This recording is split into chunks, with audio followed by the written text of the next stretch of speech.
Whether you operate one forklift or thousands, one location or hundreds, the new My Toyota customer portal can help you optimize your operation and material handling equipment. This one-stop, free-to-use platform is designed to help you take control of your information and make smarter decisions, all at the touch of a button.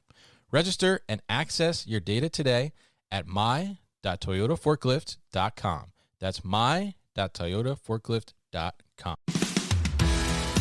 Today's warehouse needs to keep inventory moving smoothly and quickly. Meet these challenges with on-demand warehouse labeling from Brother Mobile Solutions. Our mobile and industrial printers will help optimize your operations to achieve the speed, reliability, and durability your warehouse needs. With easy integration for existing warehouse technology, convenient portability, and upfront affordability, Brother Mobile Solutions is at your side when it comes to warehouse labeling. Try one for free today by visiting brothermobilesolutions.com/new warehouse or click the link in the show notes. That's brothermobilesolutions.com/new warehouse to try one for free today.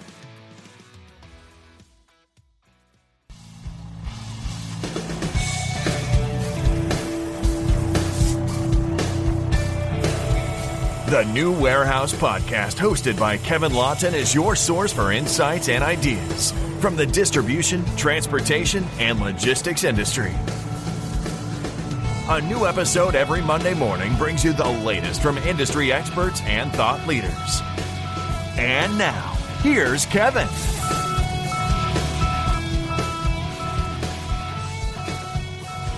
Hey, it's Kevin Lawton with the New Warehouse Podcast, bringing you a new episode today. On today's episode, I'm going to be joined by Saleh Elhattab. He is the founder and CEO at Gravity Climate.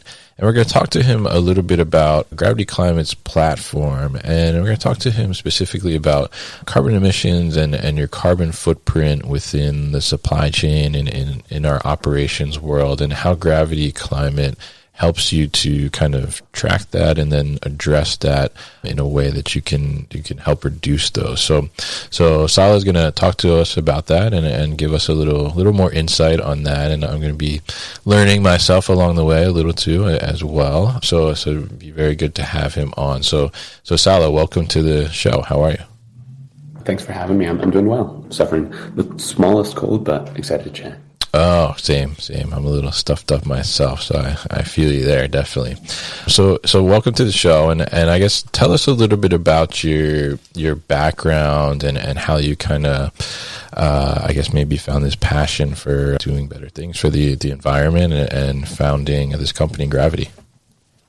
Yeah, absolutely. And I'd say that my passion is probably at the intersection of physical industries and the environment. And I'll start by showing how my background leaned closer to those physical industries for the past 7 years. So before I started Gravity, I was actually at a company called Samsara that was largely focused on logistics and transportation. And I led product development for 2 of the business units. First in fleet safety and thereafter into site visibility, where we moved from kind of just fleets into their warehouses and everything upstream of the actual cab, which was exciting. But during that time, I grew to really appreciate working with those who had an actual physical operation and had an opportunity to move really tangible numbers. And at the same time, there was a massive inflection point around climate that I had been watching for quite a while. I'd been passionately in my free time caring about it, but I had finally made a lot of economical sense as well as industrial scale sense to apply a lot of the opportunities to reduce people's emissions to the industries like logistics, transportation, construction, and manufacturing. So about 1.5 years, I left Samsara and decided to point my arrow at this problem. And over the past 1.5 years, we built a solution that we're really excited to evangelize to anybody with a physical operation, but with particular focus to logistics and transportation, manufacturing, and construction. Interesting. And it's interesting because you're coming from the side of being involved in that logistics space already. But I'm curious there, as you kind of made that pivot, I mean, was there one moment where, something happened, or there was just kind of like that moment of like, I gotta do something about this issue? Yeah. I think, I won't belabor all the different kind of societal ramifications that our people are experiencing from climate risk and hazards. And I won't also call too much attention to the geopolitical ramifications over the past couple of years that caused things to be more expensive or supply chains to be disrupted. But all those things actually factored into something that I was already passionate about, like I said, in my free time. The inflection point there for me was that it finally made a lot of business sense for these folks to participate. I think for a long time, a lot of, I would say, industrial operators felt like this was something that was more of an arm twist and wasn't necessarily going to be in line with their business. But in recent months, years, we've switched from being kind of in this nutritional fact stage of carbon emissions where people have to disclose on the emissions of their operation to actually being able to show progress on emissions, allowing you to win business and allowing you to actually differentiate yourself. And more importantly, within your own operation, allow you to improve your margins, to improve your efficiencies, save on electricity costs. And that really made something that I cared about, like I said, avocationally, become something that I thought would make a lot of sense for these organizations. And I wanted to build basically the product that was going to be the handbook, the automated handbook to help them meet all their disclosure requirements and win new business.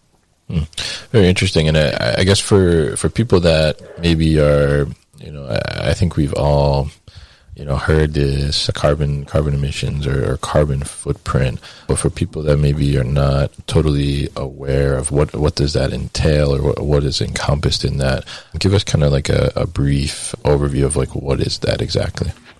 Absolutely. So carbon footprinting or emissions disclosure or anything of the ilk has been around for quite a while, but as of late, people increasingly want to know either the emissions of an organization or a product or a service. So in the world of logistics and transport, that's often how many tons of carbon dioxide or pounds of carbon dioxide are emitted by getting a product from point A to point B or storing it in the warehouse, keeping the lights on. And ironically or upsettingly or actually maybe opportunistically, the transportation and logistics sector are actually responsible for about a quarter of all global emissions, just shy of that, 24%. Yeah.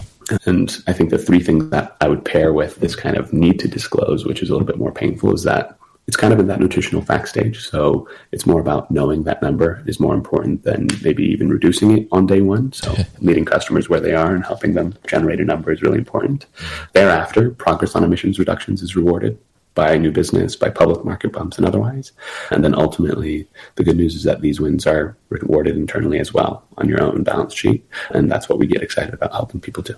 All right, interesting, and thanks for that explanation, definitely. And I mean, 24% of the world's emissions, coming from our industry. Certainly, we can make a big impact, I think, as an industry, as a whole, to help there, right? So, I mean, tell us, I guess, a little bit about, Gravity and Gravity Climate and how you guys are actually now coming in and helping organizations to understand this better and then take some action based on the understanding. Yeah, absolutely. I think I've already said we love to meet organizations where they are. So the first thing that Gravity does for folks is that it jumps in and helps them meet immediate requirements to disclose, whether that's to organizations in their supply chain that are requesting that information or their consumers or regulators. Right. And thereafter, we help them pragmatically find both reduction opportunities from an emissions perspective, but also from a cost perspective.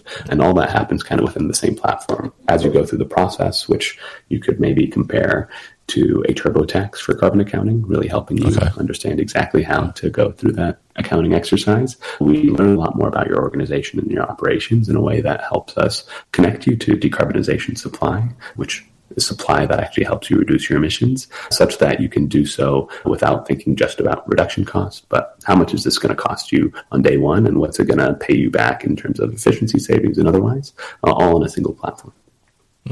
Interesting. And it sounds very all-encompassing. And I think for somebody that's, like an organization that hasn't really maybe tracked this stuff in the past or paid as much attention to it as maybe they should have, it sounds like you're kind of all-encompassing and able to, take them from, maybe having not much of an idea of how much, their carbon footprint is to really understanding that and being able to take some action on that, which I think is a great thing and a great tool to have. Absolutely. So, what have been some of the challenges for businesses like in the past? And, you mentioned there, it's becoming like more important, especially in the supply chain where, companies are looking at not only being internally focused on their sustainability goals and doing better for the environment, but making sure that their entire supply chain is, all their suppliers, who they're connected to, who they're working with, are also kind of following those same goals as well. So what have been some challenges, I guess, historically for businesses when they're trying to track these emissions and their footprint? Yeah, absolutely. And one of them you touched on right before asking the question, which is education is a big piece of this, right? A lot of people are doing this for the first time, or really making it more systematized in a way that requires a lot more internal education as well as consultancies often. And thereafter, a lot of the pain is actually in data wrangling and speaking the same language across supply chains, right? So even if you're just looking at a single organization before they have to go and activate their supply chain, it's a question of where do I find this data and how do I make it something that isn't so manual that it's a painful process we run quarterly, monthly, or annually. Yeah. So a lot of what we like to do is figure out how to automate that process, integrating with things like telematic systems in the logistics and transportation space, pulling directly from your utility bills or your utility provider, maybe reading from submeters, and really figuring out ways to get the most empirical activity data, the data that ends up being inputs into your emissions calculations, and making that easier for you. I think right now we're also seeing a massive reckoning where people care about emissions across their supply chain, like you called out. Right. And that requires everybody speak the same language and to be able to share data in a meaningful way and to even request the data in a meaningful way. And so you're seeing a significant spike in kind of supply chain solutions or people trying to tackle that problem. And we're really excited to be at the center of that, given that we've been working almost exclusively with the organizations that are the ones being knocked on the door of to find emissions for. So if you're a consumer product that doesn't own your distribution arm or your manufacturing facility or otherwise, you're reaching out to this organization, asking them for emissions, and might not have the tools to help them do that. Yeah. And that's squarely where we operate, really trying to lower the bar for folks who are being asked to do this and haven't done it before, or have been doing it for a long time painfully and are looking for a way to do it in a more cost-effective way. Interesting. And I think you touched on something interesting there where you mentioned, speaking the same language, right? I guess throughout the supply chain in this sense. But I mean, is there, and I think this, this goes to multiple different parts of our, industry and stuff, in even, looking at automation and robotics things, there's a big push for interoperability and being able to speak the same language as you said. So I mean, is there now standardization in place? So like if I'm in an organization and I go to my suppliers and I say these are our requirements now, I mean, are the suppliers going to be able to interpret that, and are they going to be tracking in the same way that my organization would be, or is there still some kind of differences in the measurements, or is it being standardized? Yeah, no, that's a great question. So when it comes to the actual measurement standards and the way that people actually translate real world data into emissions calculations, fortunately for about 2 decades now, there has been a standard, kind of the canonical example being the Greenhouse Gas Protocol, which discussed how to measure emissions. There's a lot of renovation of it over the years, and there's still more work to be done, but at least kind of square zero, people know how to go ahead and start to calculate their emissions, and that's a shared language. I think where there ends up being differences and a lot of improvement in recent years in particular is that real world activity data could be one of a number of different things. It could be how much dollars you spent on a service and using that to translate to emissions. It could actually be the raw material extraction of something and kind of tracking that through the entirety of its life cycle so that you can get really, really high quality empirical data. And increasingly people are saying we need numbers that are not industry averages, but are actually rooted in an organization's operations. So you're seeing folks transition from that historical dollar calculation to things like how much fuel was actually combusted in gallons, or for each kilowatt consumed from the grid at that point, what was the electricity consumption and the energy mix that fueled it, so that we can calculate emissions. So as people are being knocked on, they know how to calculate, but the quality bar is rising. And that's, I think, part of the difficulty. And then, of course, there are new improvements to the GHG protocol that are happening year over year. But for the most part, it's more a question of improving data quality than it is changing the raw calculation exercise.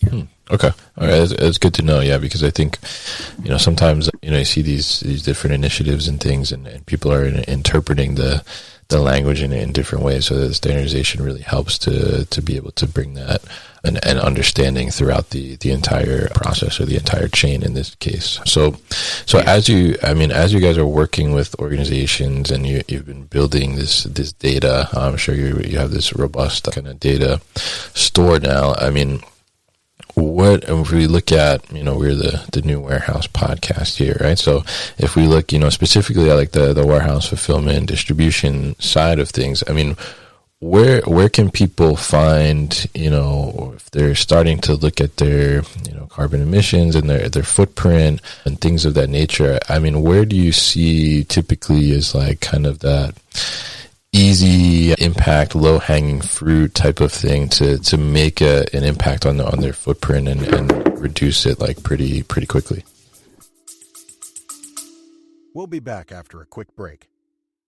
You hear a lot about supply chains these days, because if the past couple years have taught us anything, it's that an efficient, well-managed supply chain is absolutely critical to keeping businesses successful and consumers happy. I'm Will Haywood, and I host a podcast called All Business, No Boundaries, where we talk about supply chains, how they work, what happens when they don't, and the innovations that are redefining what's possible in the world of logistics. Join me for insightful interviews with thought leaders and industry experts. We discuss how optimizing supply chains can break down the barriers that are holding businesses back. That's All Business, No Boundaries by DHL Supply Chain. Listen and subscribe wherever you get your podcasts. Yeah, it's one of my favorite exercises. And I think that's something that historically has caused a little bit of paralysis, because when somebody says decarbonize or reduce your emissions, sometimes you think, I have long haul trucks that have no real pathway to go into zero emissions today, although we're seeing incredible innovation there. But the good news is there are a lot of low-hanging fruits up front. Everything from the kind of lightweight transition from halogens to LEDs, which immediately save you money, right? And are a fantastic first step, to potentially checking if your building's well sealed so that you're not losing a lot of energy to heat loss. But there are also things that are a little bit more, I'd say, bigger steps, but still low-hanging fruit, like transitioning to electric heat pumps, potentially electrifying the vehicles within your warehouse so that you're not using carbon combusting forklifts or similar. And thereafter, I think when we talked about, like, not necessarily the bleeding edge, but the bigger steps that are now available and economically viable, last mile delivery is a fantastic operation for folks as well.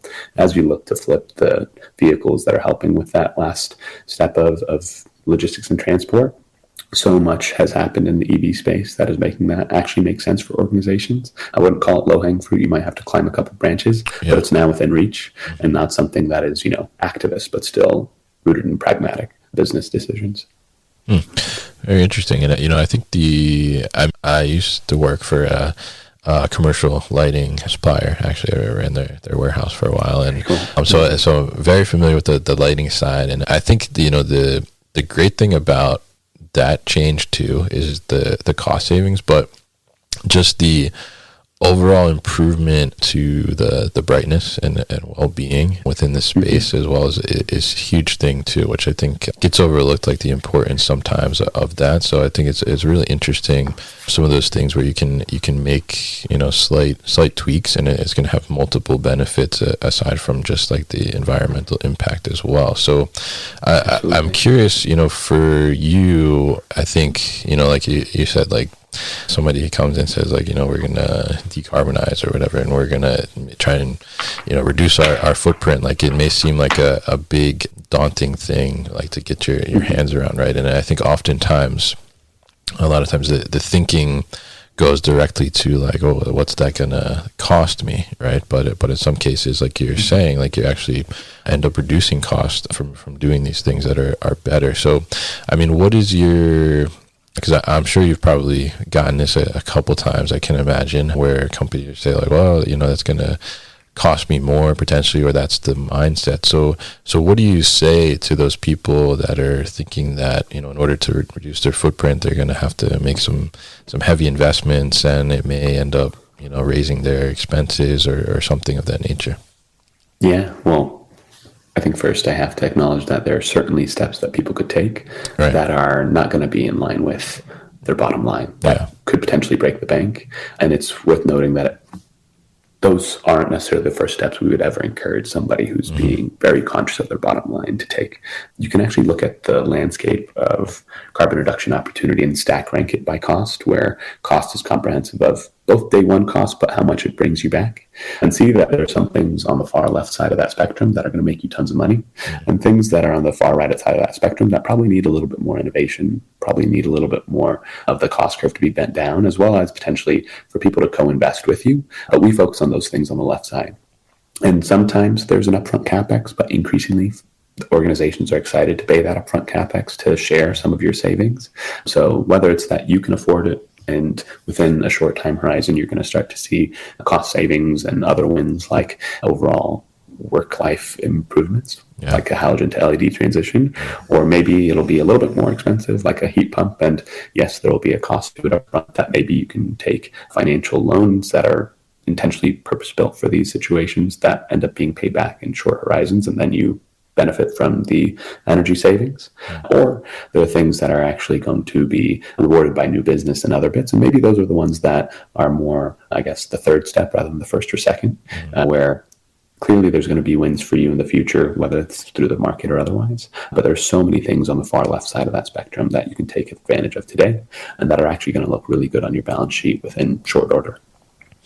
Very interesting, and I think that's some great points there, because I think that, like I was saying, I think oftentimes people think, this is gonna cost me more, but there's certainly some things in there where you can start to do some things and make some impact, and actually, like we talked about the lighting switch, you can save some money or get some more ROI like further down the road, as you said. And I think it's becoming more and more important to start to look at these things and make sure that we're sustainable, not only as a business, but just sustainable for the environment as well, and making sure that we're doing those things. Like you said, 24% of emissions are coming out of like our arena, right? So we have a lot of area to improve, which is a good thing. A lot of opportunities there. So, I mean, as we look at the supply chain as a whole, and we talk about these large percentages that we're contributing, right? So, I mean, what are some of the biggest challenges right now to reducing carbon footprint for supply chain? Yeah, I would say we've kind of touched on one of them, which is getting a shared language and making it easier for people to actually share this information, so that true good action is rewarded, and that potentially when there's a little bit more greenwashing, otherwise it's easy to identify. But I'd say the next bit is more about knowing exactly where the official kind of regulation or the official markets are going to land. Sometimes people are waiting for that moment, that kind of legislative trigger that makes it make a ton more sense, or rather require you to participate. But it's not necessarily the case that folks need to do that, given that we already know the ingredient to success in that world. Yeah. So I'd say the biggest challenge right now is often just taking that first step and saying, I'm willing to actually measure my emissions and to start to find those cost-effective ways to reduce my footprint. And so we're excited to find people who are kind of saying, I want to take this step, but I'm daunted, to show them that it's actually a lot easier to do so. But really, it's about just finding somebody within your organization that's willing to lead the charge, then seeing those rewards. And I think after that, we're going to start to see peers see their peers win and want to take steps as well. And actually, I was spoiled, and I think you and I were at the same conference, to be at a supply chain and logistics conference, right? That was not centric on sustainability, but every single booth had some call out to those sustainability wins of their technology, whether it was in automation or otherwise. So I think a lot of the biggest challenges of the past are increasingly disappearing, because it's not something that's going to require you to hire PhDs or otherwise. It's going to be something that's actually readily available by the technologies that you're purchasing and by software offerings that make the accounting process easier for you. So increasingly those challenges are going away, and I'm excited to help organizations with that mission.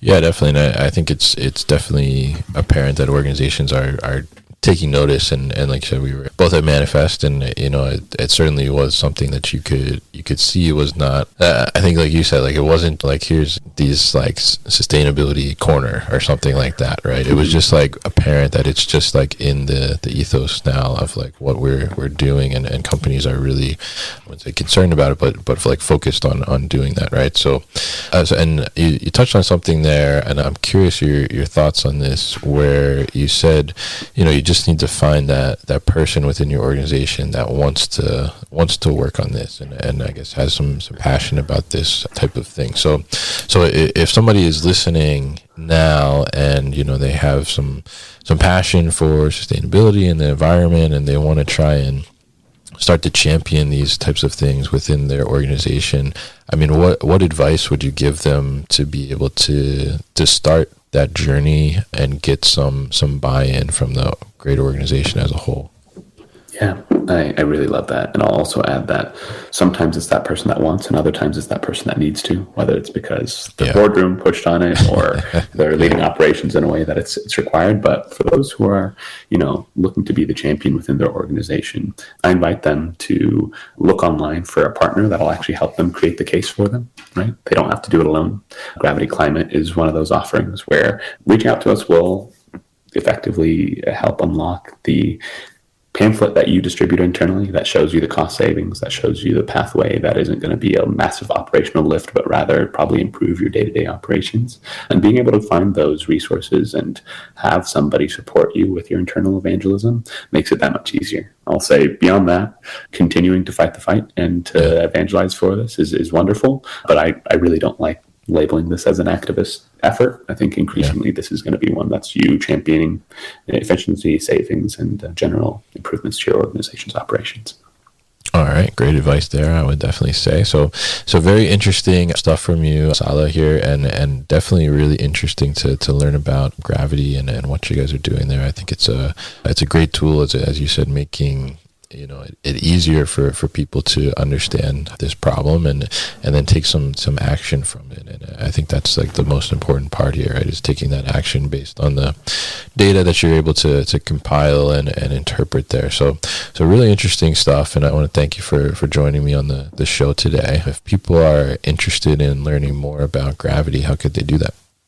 Absolutely. Well, thanks, first of all, for having me, Kevin. It's been a pleasure. But if folks want to learn more about us, you can go to gravityclimate.com or reach out to info@gravityclimate.com by email. I'd give my number, but I think that'd be not the most prudent decision. No problem at all. We'll put that stuff at thenewwarehouse.com so people can easily find it.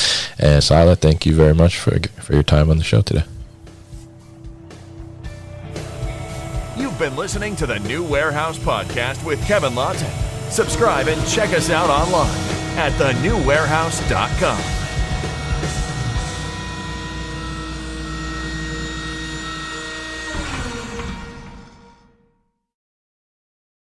Thank you for listening to this episode.